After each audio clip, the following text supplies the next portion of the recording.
లోకంలో ఉన్నవాడి కంటే నాలో ఉన్న యేసు గొప్పవాడు. హల్లెలూయా.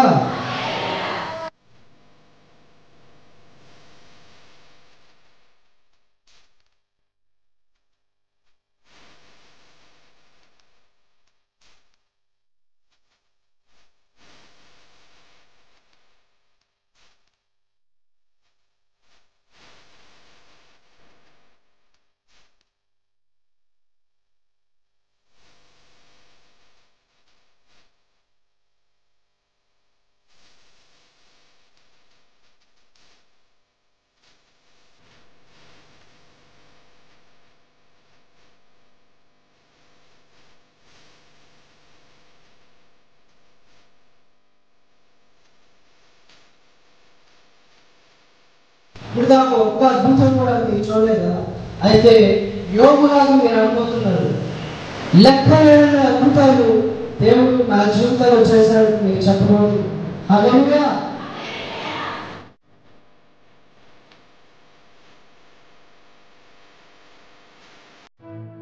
జీసస్ క్రైస్ట్ షారోన్ మినిస్ట్రీస్ వారు నిర్వహిస్తున్న అభిషేక ఆరాధన నిర్వహించు తేదీ ప్రతి నెల 2వ శనివారం. స్థలం loots high school compound, Sharada colony, arch centre దగ్గర, గుంటూరు. దేవుని చేతిలో బలంగా వాడబడుచున్న యవ్వన దైవజనులు బ్రదర్ రాజ్ కుమార్ గారు శక్తివంతమైన వాక్య పరిచర్య చేసి రోగులందరి కొరకు ప్రత్యేక ప్రార్థనలు చేసేదారు. రండి, ఇది మహిమ నుండి అధిక మహిమకు వెళ్ళే సమయం.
హల్లెలూయా.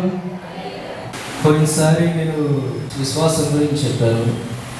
ఎంతమంది విన్నారు? ఒకసారి చేతులు చెప్తారు. Hallelujah. Today I want to teach about miracles. అందరూ అద్భుతాలనండి, అద్భుతాలు.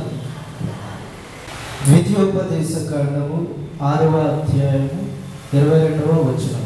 Deuteronomy chapter 6 verse 22. మరియు యెహోవా ఐగుప్తు మీదను ఫరో మీదను అతని ఇంటి వారందరి మీదను బాధకరములైన గొప్ప సూచక క్రియలను అద్భుతములను చాలు. అందరికి తీసారా?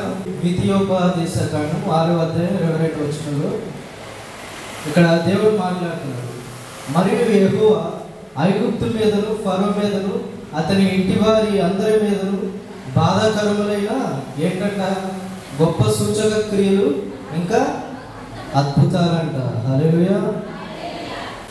నేను ఇంతకుముందు ఇశ్రాయేల్ గురించి చెప్పినప్పుడు మోషే గురించి, అవునా, మోషే ఇశ్రాయేల్ ప్రజల్ని తీసుకురావడానికి దేవుడు చేసిన అద్భుతాన్ని చెప్పాను. అయితే ఇప్పుడు కొద్దిగా లోతుకి వెళ్దాం. అందరూ కొద్దిగా లోతుకి వెళ్దాం అనండి. లోతుగా సరే. దేవుడు ఎందుకు అద్భుతాలు చేశాడు అన్నాడు దేవుడు ఐగుప్తు మీద ఎందుకు అద్భుతాలు చేసి, అవునా, బాధకరమైన సూచక క్రియలు వారికి చేసి ఇశ్రాయేల్ ప్రజలను ఎందుకు నడిపించాడు అంటే ఇశ్రాయేలు బానిసలుగా ఉన్నారు. అప్పుడు దేవుడు ఒక వ్యక్తిని ఎన్నుకుంటాడని చెప్పాడు. పోయినసారి కూడా చెప్పాడు. మోషే అతని పేరు. అతన్ని ఎన్నుకొని, మోషే నువ్వు నా ప్రజల్ని నడిపించాలి, నా ప్రజల్ని ఐగుప్తు నుండి పాలు తేనెలు ప్రవహించు ప్రదేశానికి నడిపించాలి అని చెప్పినప్పుడు మోషే సరేనయ్యా అని చెప్తాడు. అయితే మరి ఇశ్రాయేల్ అడుగుతాడు, నీ పేరు ఏంటి అని. అప్పుడు దేవుడు అంటాడు, నా పేరు నేను ఉన్నవాడను అనువాడను. ఏంటంట? అందరూ చెప్పాలి.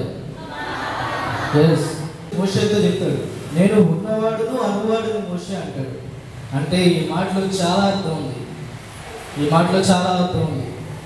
దేవుడు ఎందుకు అని అలా చెప్పాడంటే, సాధారణంగా మనుషులు తమల్ని నడిపించడానికి నమ్ముకునే ఆ విగ్రహాలు అవి మోగవి. ఏంటంట? అవి మోగవి. అవి కళ్ళుండి చూడవు, నోరుండి మాట్లాడు, చెవులుండి వినవు. అలాంటి మోగ విగ్రహాల్ని ఈ మనుషులందరూ కూడా పూజిస్తున్నారు. అయితే వాటికి మాట లేదు, వినికిడి లేదు, ఇంకా చూపు కూడా లేదు. అయితే నేను మాట్లాడతాను. ఏం చెప్తున్నాడు మోషేతో? నా పేరేంటి? ఉన్నవాడును అనువాడు. God said unto Moses, I am that I am. దేవుడు అలా చెప్పి నేను మీతో ఉంటాను, మీతో పలుకుతానని చెప్పి అప్పుడు మోషేతో చెప్తాడు, నువ్వు వీరినందరినీ కూడా తీసుకుని వెళ్ళు, వీరినందరూ కూడా ఐగుప్తు దేశం నుండి తీసుకుని వెళ్ళు. అయితే మోషే అనుకుంటా ఉంటాడు మనసులో, వీళ్ళు ఎలా వస్తారు? ఫరో రాజు మామూలుడు కాదు, అతను చాలా కఠినుడు అంట. ఎంత కఠినుడు అంటే చాలా కఠినుడు. అతను ఆ ప్రజలు ఎలాగ వదులుతాడని ఈయన మనసులో అనుకుంటా ఉన్నాడు. అయితే దేవుడు మాట్లాడతాడు, మోషే నేను నీ చేత అద్భుతాలు చేయిస్తాను, నీ చేత గొప్ప అద్భుతాలు, బాధకరమైన సూచక క్రియలు చేపిస్తాను. అప్పుడు ఆ ఐగుప్తు రాజు ఎంత కఠినుడైనా చివరికి వదిలేస్తాడు ప్రజల్ని అని చెప్తాడు. సరేనయ్యా అని మోషే నమ్ముతాడు. మోషే నమ్మి ఫరో రాజు దగ్గరికి వెళ్తాడు. వెళ్ళిన తర్వాత ఆ యొక్క మాటలు చూద్దాం. నిర్గమకాండము 7వ అధ్యాయం 8వ వచనంలో దేవుడు ఒక మాట చెప్తాడు. మోషే అహరోనుతో ఇట్లనెను, ఫరోకి శక్తి చూపుటకై ఒక మహత్ కార్యము కనపరచుడని మీతో చెప్పునప్పుడు నీవు అహరోనును చూచి నీ కర్రను పట్టుకొని ఫరో ఎదుట దాని పడవేయమనెను. చాలండి. ఏంటంట? దేవుడు ఒక అద్భుతాన్ని చూపి ఫరో ఎదుట ఒక అద్భుతాన్ని చూపి అహరోను కర్ర అది కింద పడేసినప్పుడు అదేమైందంట? సర్పం అయిందంట, పాము అయిందంట. అప్పుడు మోషే అహరోనులు అలా చేశారా? దేవుడు చెప్పినట్టు ఆ కర్రని కింద పడేశారంట. ఎవరి దగ్గర? ఫరో దగ్గర. పడేసిన తర్వాత అప్పుడు ఆ కర్ర కాస్త పామైంది. ఇప్పుడు మోషే అనుకుంటూ ఉండొచ్చు, అబ్బా ఈ అద్భుతం జరిగింది, ఈ సూచక క్రియ జరిగింది, ఇక ఫరో ఇక తన హృదయాన్ని మార్చుకుని మా ప్రజలు పంపిస్తాడులే అని లోపల చాలా సంతోషిస్తూ ఉన్నాడు. ఇక ఫరో ఈ అద్భుతం చూసి భయపడినట్టున్నాడు మనోడు, ఇక పంపించేస్తాడులే అని అనుకుంటా ఉన్నాడు. అయితే ఫరో భయపడ్డాడా? తర్వాత చూడండి ఏం జరిగింది. కాబట్టి మోషే అహరోనుడు ఫరో యుద్ధకు వెళ్ళి యెహోవా తమకు ఆజ్ఞాపించినట్లు చేశారు. అహరోను ఫరో ఎదుటను అతని సేవకుల ఎదుటను తన కర్రను పడవేయగానే అది సర్పమాయెను. అప్పుడు ఫరో తన విద్వాంసులను చూడండి ఏంటంటే ఫరో ఏం చేస్తున్నాడు? చదవండి. విద్వాంసులను మంత్రజ్ఞులను పిలిపించెను. ఐగుప్తు శకునగాండ్రు కూడా తమ మంత్రముల చేత అలాగే చేసిరి. ఇక్కడ ఏం చేశాడు ఫరో? ఫరో ఏం తక్కువ కూడా, ఆయన కూడా తన దగ్గర మంత్రజ్ఞుడు ఇంకా శకునగాండ్రు ఉన్నారు. ఎవరెవరు? మంత్రజ్ఞుడు, శకునగాండ్రు ఆయన దగ్గర కూడా ఉన్నారు. అబ్బో మోషే, నువ్వేనా పెద్ద మ్యాజిక్ చేసేది, జిముక్కలు చేసేది, నేను కూడా చేయగలమ్మా, మాకు కూడా అంత సత్తా ఉందని తన దగ్గర ఉన్న మంత్రజ్ఞుడు రే రండ్రా అని పిలిచాడు. బాస్ చెప్పండి, కర్రలేంట్రా, కర్రలు మీరు కూడా ఏంట్రా అనగానే వాళ్ళు కూడా కర్రలు వేశారు. వాళ్ళు కూడా ఏమైంది? పామైంది. అదేంటి? దేవుడు చెప్తే కర్ర పామైంది, ఆఫ్టర్ ఆల్ ఒక మంత్రజ్ఞులు వేసిన కర్ర కూడా పామైంది. అదేంటి? ఎవరికైనా అర్థమవుతుందా? దేవుడు చెప్తే అది పామైంది, అది దేవుడు చెప్పాడు. కానీ ఇక్కడ ఏం జరిగింది? మంత్రజ్ఞులు ఏమని అది కూడా పామైంది అంటారు. చూస్తున్నారా? ఇప్పుడు ఎవరిలో శక్తి ఉంది? దేవుళ్ళలో శక్తి ఉంది, కానీ ఇటు కూడా శక్తి ఉంది కదా. మరి ఎవరి శక్తి గొప్పది? ఇక్కడ రెండు శక్తులు పనిచేస్తున్నాయి, అవునా?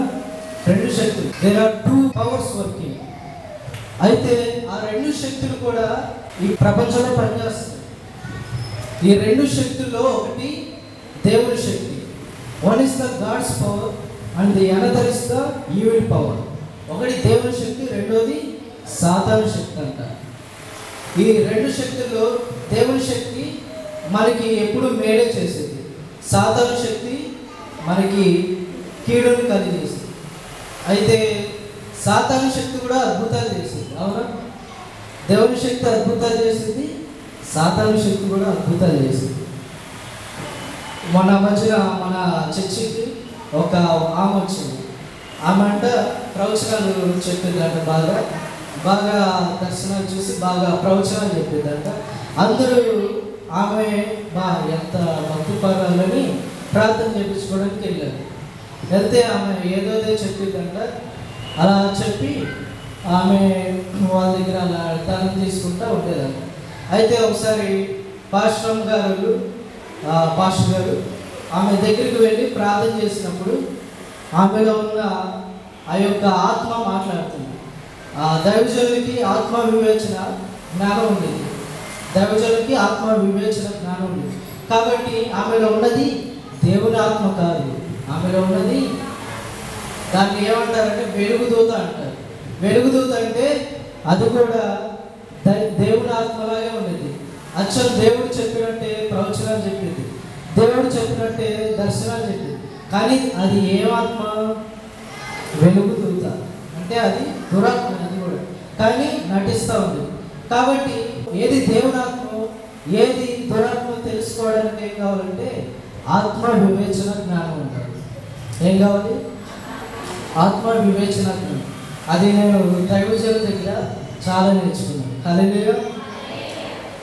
మరి ఇక్కడ రెండు శక్తులు పనిచేస్తున్నాయి కదా. మరి ఈ రెండిట్లో గొప్పదేమంటారు? గొప్పదేది? దేవుని శక్తి వల్ల కూడా కర్ర పామైంది, ఇంకా మంత్రజ్ఞులు వేసినప్పుడు కూడా కర్ర పామైంది అంటారు. మరి రెండిట్లో గొప్పది చూద్దాం తర్వాత వచ్చి. వారిలో ప్రతివాడు తన కర్రను పడవేసినప్పుడు అది సర్పమాయను కానీ అహరోను కర్ర వారి కర్రలను మ్రింగివేయగా. ఏంటంట, వారందరూ కర్రలు వేశారు, అవన్నీ పాములే. కానీ అహరోను కర్రను చూసారా? అహరోను కర్ర, ఆ కర్ర ఏం చేసిందంటే మిగతా పాములన్నింటినీ మింగేసిందంట. హల్లెలూయా.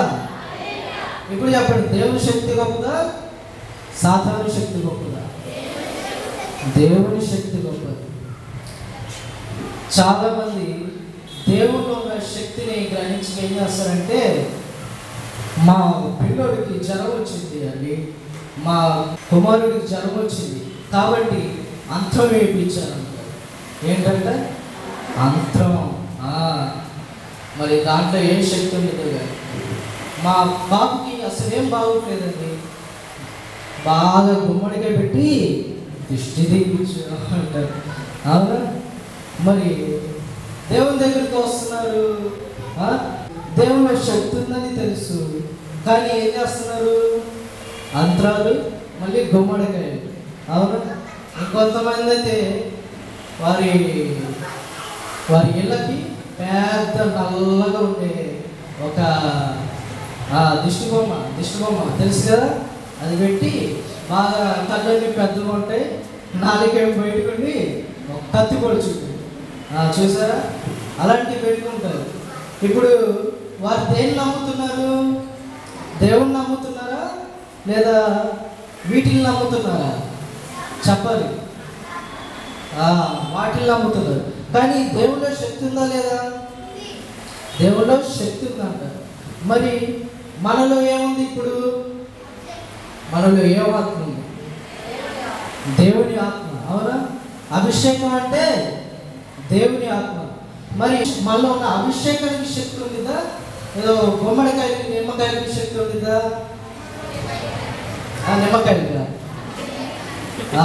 మనలో ఉన్న అభిషేకానికి, మనలో ఉన్న దేవుడు గొప్పవాడు. లోకంలో ఎన్నైనా ఉండొచ్చు కానీ మనలో ఉన్న అభిషేకం గొప్పది. అందుకే దేవుడు అంటాడు, లోకంలో ఉన్న వాటికంటే నాలో ఉన్నవాడు గొప్పవాడు అని వాక్యం అంటుంది. లోకంలో ఉన్నవాడి కంటే నాలో ఉన్న యేసు గొప్పవాడు. హల్లెలూయా. మరి రెండు అవునా సర్పాలైనవి, కానీ అహరోను కర్ర ఆ మిగతా కర్రని మింగేసి. అయితే మరి ఫరో భయపడ్డాడు. ఫరో భయపడి, అమ్మో అహరోను కర్ర మా అందరి మంత్రకులను కర్రలన్నింటినీ మింగేసింది, అమ్మో వీళ్ళ దేవుడు గొప్పవాడు కాదు, అయ్యా మీరు వెళ్ళిపోండి మీరందరూ వెళ్ళిపోండి అన్నాడా? భయపడలా. తన హృదయాన్ని ఏం చేశాడు? కఠినపరుచుకున్నాడంట. అవునా?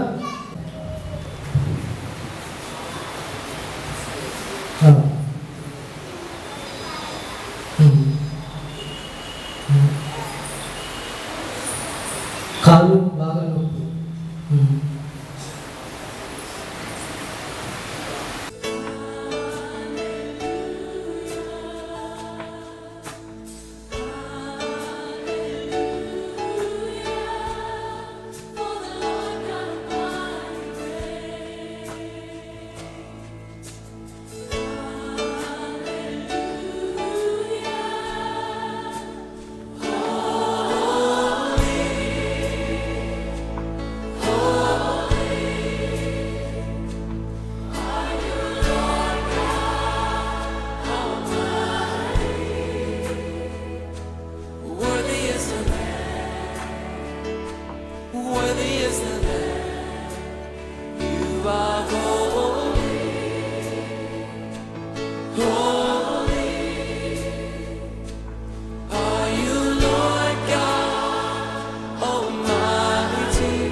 ఇప్పుడే ఆ కాలు బయటికి బొమ్మలకు ప్రయత్నిస్తాను.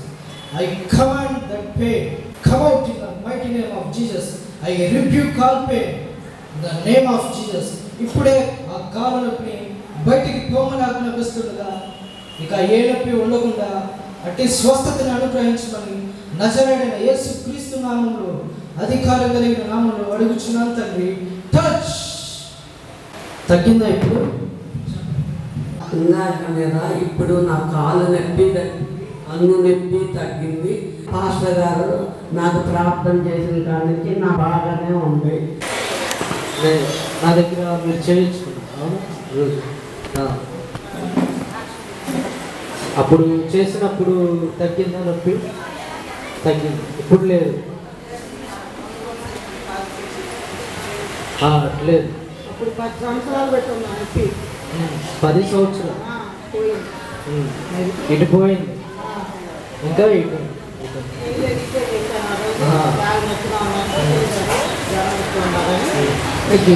సరే, ఇప్పుడు ఇటు చేస్తాం.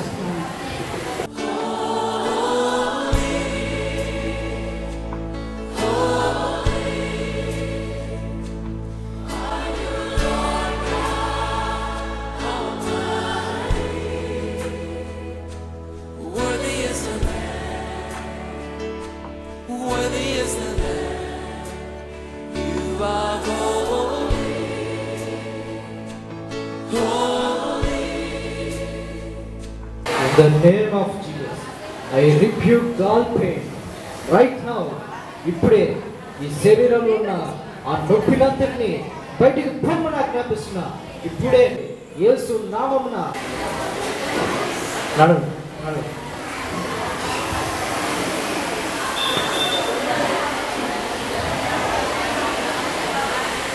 ఇప్పుడు చూడండి,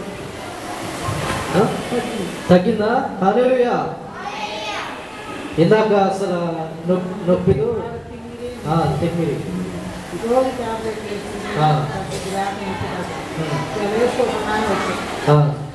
ఇప్పుడు ఎలా ఉంది? ఇప్పుడు బాగానే ఉందా? ఇప్పుడు నడవండి.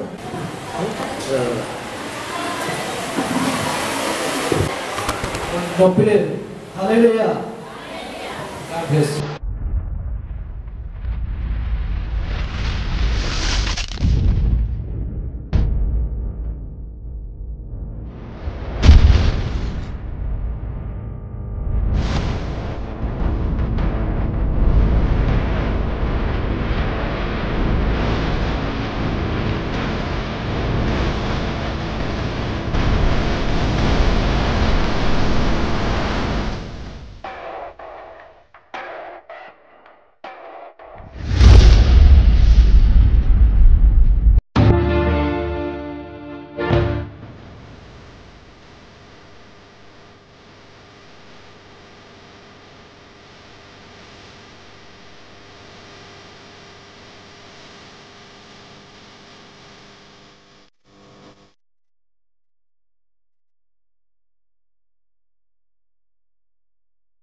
లోకంలో ఉన్నవాడి కంటే నాలో ఉన్న యేసు గొప్పవాడు. హల్లెలూయా.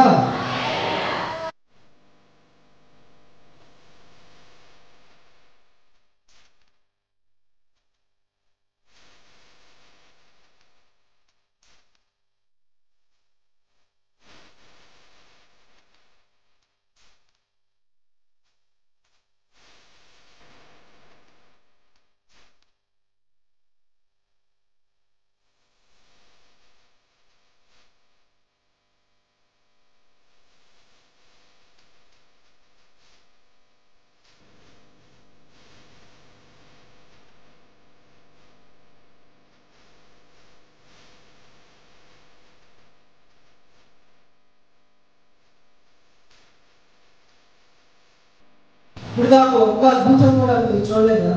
అయితే యోగులాగా మీరు అనుకుంటున్నారు. లెక్కలేని అద్భుతాలు దేవుడు నా జీవితంలో చేశాడని మీరు చెప్పబోదు. హల్లెలూయా.